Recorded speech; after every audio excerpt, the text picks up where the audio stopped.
What's going on, everybody? It is your boy Dylan Matthews back at it again with another hometown take. And today, yikes, we're talking about the Atlanta Hawks, and they got blown out. I expected Milwaukee to come back with some force, and I expected Milwaukee to come back strong, but I didn't expect us to play game two like boo-boo. Oh my goodness, 125-91, the Hawks lose, and the Bucks even the series at 1 game apiece. This game was trash. There's not too many other ways to put it. Came out, first quarter, Bucks were on fire. Bucks couldn't miss. Started off, 5 of 6 from 3? Couldn't miss. I expected that. Came out strong, Hawks, even with some early turnovers and some bad shot selection. Oh, trust me. We're getting into shot selection and turnovers a lot in these next few minutes, okay? But I'm going to talk about something else for a quick second. Anywho, turnovers and shot selection were pretty bad in the first quarter and really only got worse as the game went on. But at the end of the first quarter, we're only down 6. We're only down 6. It wasn't bad. Now, early second quarter, we went down by as much as 12, I believe it was. Came back, cut it back down to 3. So I was like, okay, we've survived like 2 waves now, 2 runs. I think we stay in the game here, and I think, we can get stuff under control. But that didn't happen. I thought the 21-point, 10 assist game, that was the 21-point, 10 assist game was the worst playoff game Trae Young had played thus far until tonight. Tonight was by far his worst playoff game thus far. 15 points and 9 turnovers. My goodness, Trae stunk it up tonight, which I can't be too mad at him. I mean, he did just go off for 48. And another good point that nobody really brought up until Mike Conley brought it up and Steve Holman on the 92.9 broadcast, this was the Hawks' 6th day on the road. Or no, not 6th day, 6th night on the road. I think there might have been their 12th day on the road or something like that. Anyways, it was a long road trip because they went straight from Philly to Milwaukee. They packed to go to Milwaukee, which I like that. But at the end of a long road trip, tired, it was a bad game. So we'll chalk it up to Trae being terrible tonight, just terrible. And my God, Trae, if you don't stop taking them long threes when it's not called for, if you're not making them, don't shoot them. How about that, Trae? You get on my nerves with that, Trae. Stop that. Goodness gracious, stop hitting your head up against a brick wall. You do that too much. It's infuriating, literally. When the game was still in grasp, now when the game got out of grasp, everybody just started jacking up threes like they didn't care and, trying to get it all back at once instead of trying to chip away like you did the Philly lead. I don't know what the difference was, but stop jacking up threes, Trae. Everybody, stop jacking up threes. But Trae, you were the worst and you started it.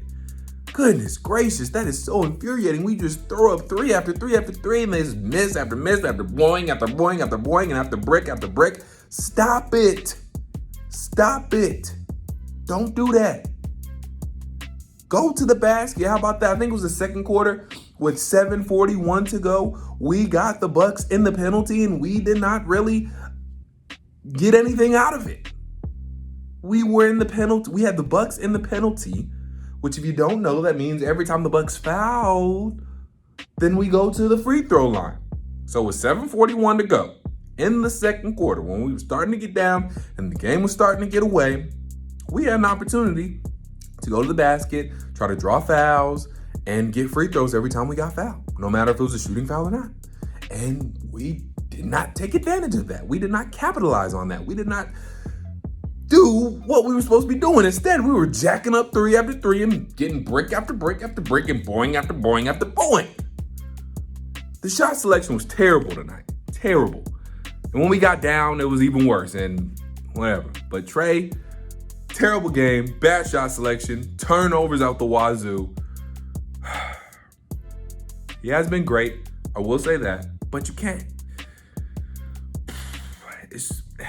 Even if you're having a bad shooting game, you can still not turn the ball over. You can still try to take good shots. You can still try to go to the basket. You can still try to get your teammates involved. And Trey was trying to maybe get his teammates involved too much now that I think about it a little bit, because some of those turnovers off an alley-oop pass he was trying to force too. Stop trying to force those. It's not there. It's not there. And that's okay. Just make the smart pass, make the good pass, make the right pass, make the right decision, Trey. Make the right decision, which you have been doing for most of the playoffs. But tonight, you were trash in about all elements of the game, Trey. You get all the praise, but you got to get all the backlash, too, when you have a bad game, too. Can't just go out there and stink it up and think we're going to still praise you. I'm going to keep it 1,000 on the hometown take, you feel me? Got to keep it a bean, got to keep it a buck. Got to keep it 1,000, 100,000, 100 million, 1,000 with you. That was a terrible game, Trae Young. But the good news is, there's a good news, and we'll get to that. The good news is, despite turning the ball over, despite shooting 25% from the field, despite shooting only, 41% from, shot 25% from three, 41% from the field, despite those terrible numbers. And then it wasn't even really the turnovers that killed us, because we had 19 turnovers. And after this, I promise I'll get to the good news. But we had 19 turnovers. The Bucks had 15. The difference was we couldn't shoot on top of it. You can't turn the ball over and not knock down your shots. Shot 41% from the field, 25% again, I think, from three. And the Bucks shot 52%, I believe, from the field it was.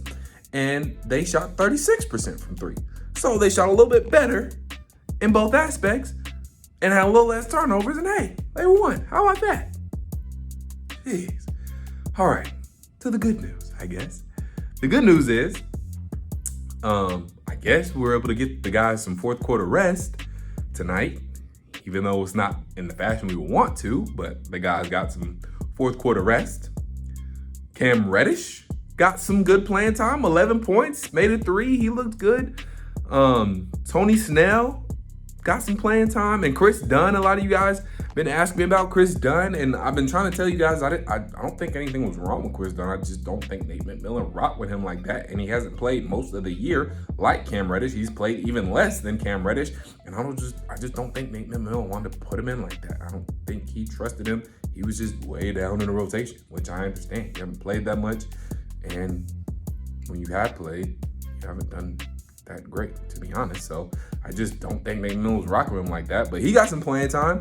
Not sure if that'll mean he'll be able to get any future playing time, but it does mean Cam could see some playing time in game 3. I do believe that Cam could get more minutes in game 3 now that he was able to get 17 minutes and scored 11 points in game 2. Mind you, this was all garbage time, and he'd be playing, you know, it's not going to be the same vibe when he gets in, if he gets in game 3, because I don't see the Atlanta Hawks getting dusted like that again. So, good news. Guys got some fourth quarter rest. Cam got some playing time. This is the biggest silver lining out of all this. We still did what we needed to do in Milwaukee. We're still 1-1. We still got the split. We still have home court advantage. Everything we needed to accomplish, we accomplished, and everything is still ahead of us. We did not lose any ground at all. Now, we wanted to get greedy and try to get game 2. That didn't happen, but we still did what we needed to do and split. And we lost all the game 2s in the previous 2 series, and we've been fine. So, bounce back in game 3. Trae Young, stop turning the ball over, stop forcing stuff, and stop shooting them goddamn threes when they not called for. Shot selection has to be better, and knock down shots. Just, again, still gotta knock down shots. Please, can we get one game where we shoot like at least 40% from 3 or something? Tough one to swallow tonight, but we'll bounce back. Bogey Bogdanovic looked better, so that's good too. So, you know, come on with some positives too, even though there are a lot of negatives. But let me know what you guys think. Make sure you like this video, comment your thoughts, subscribe to the channel. Check out the first link in my description box to subscribe to the Tough Calls podcast. Actually, no, the first link in my description box is to buy me a coffee to help fuel this channel, help fuel the Atlanta Hawks to 3 more wins and an NBA Finals appearance. We gonna need it. So hopefully we get 3 more wins. Hopefully we can get them all at home. Or, winning the 5, hopefully, fingers crossed. We're going to see. But again, like this video, comment your thoughts, subscribe to the channel if you haven't already. Check out the first link in my description box to buy me a coffee to help fuel this channel, help fuel the Hawks 3 more wins, the NBA Finals appearance. And check out the second link in my description box to subscribe to the Tough Calls podcast with me and girl Symone with this resort. Or talking to your favorite former and current athletes, hosts, anchors, reporters, all that good stuff. So listen to the podcast, download it, share it, tell your friends about it, tell them to listen, all that good stuff. You don't want to miss out on the good content. So, got blown out, played like trash. Everybody pretty much play like trash. Trey, you got to have a better game. Don't turn the ball over. Don't take stupid shots. Don't force passes. Don't force alley-oops when they're not there. And everybody else knock down your shots. And don't turn the ball over either, okay? And let's bounce back and get this thing in game 3 and get the series lead back. Oh, does that sound good to everyone? That sounds good to me.